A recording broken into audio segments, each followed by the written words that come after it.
Right, now, during the cold days of winter, especially during August, we felt some very cold temperatures. I think most of us were curled up nice and cozy at home, hot chocolate, eating comfort food, but not for our next two guests here this morning. They are absolutely inspirations. Now, the cold weather didn't stop them from cycling over 1,500 kilometers across South Africa. Lindsay van Byl and Sibusiso Buthelezi have just arrived in Cape Town after cycling all the way from the Union buildings in Pretoria. Now, the pair have been on their bikes since the 10th of August doing their part for the Cycle for Change campaign. And the campaign is really all about promoting the love of reading and the love of books in South Africa. Gentlemen, welcome to your Feel Good Breakfast Show, man. So good to have you guys. Thanks, Johan. Thanks for having us. I think the most obvious question at this stage is, how are you gents feeling? I mean, you arrived yesterday. Yeah, I think we are in our third edition. And the previous two were okay, but I feel exhausted. So we had like headwinds for like 10 hours a day, averaging for, I think for like 5 consecutive days, we were doing like 200 kilometers a day on a bike and you pedaling into the wind. So the knees were just taking some pounding, whereas the previous years, it was a bit easier. Yeah, but I mean, it was a challenge as well. I'm sure you felt some cold temperatures as well, hey? -8 in Richmond, as well as climbing up 1,500 meter altitude hills. So yeah, I could definitely feel it this year.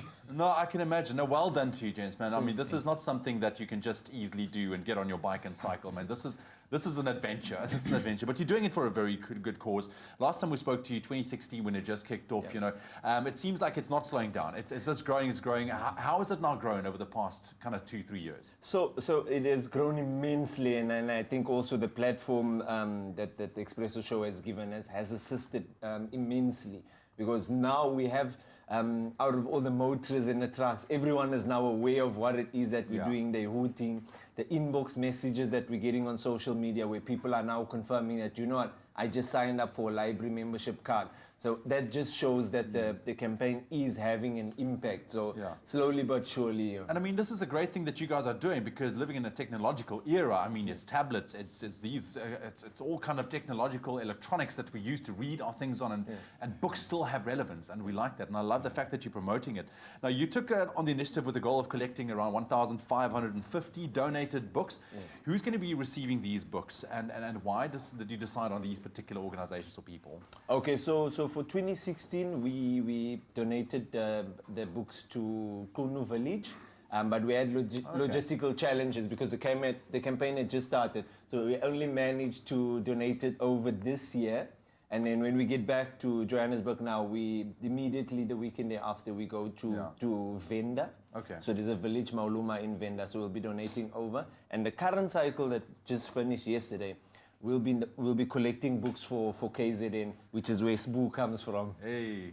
Now, Sibusiso, I need to ask you as well. I mean, well done, I think, once again, for promoting reading. I think it is absolutely vital to our youth, specifically in South Africa. What are some of the lessons that you have learned on this journey? Because I'm sure you've got a lot of time sitting in your bike headspace going, what went through your mind?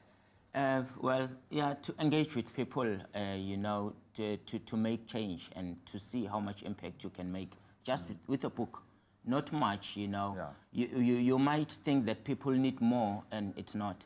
People need little things. Like last year on our ride, we went to one of the home in Bloemfontein. And then when we came to visit them again this year, they still remembered us, you know, our names, only by giving them books, because it was a home with small kids, and then we sat there, we tell them stories, and then we gave them books. We didn't have anything to give but books. And then, you know, just tell them stories how we grew up. When we arrived this year, they were so excited. Even in a way, I was shocked. If they remembered with names, they can, Lindsay and Sibusiso, they were excited. I was like, wow. By just giving books out and telling stories, encouraging them to dream, you know, to hope, because there is hope. And I'm sure you know, that's what we're doing. That meant a lot for you personally as well. And I can see that sparking imagination like that. Gentlemen, thank you very much. It was an incredible journey, and we're looking forward to the next one as well. But now, I think for now, rest. Rest for now. Hopefully you can join us on the next one. Dude, I'll start training now. But follow it, Cycle for Change. It is a brilliant initiative. Keep an eye out for these two gents, because they are still going to be doing some big things in the future.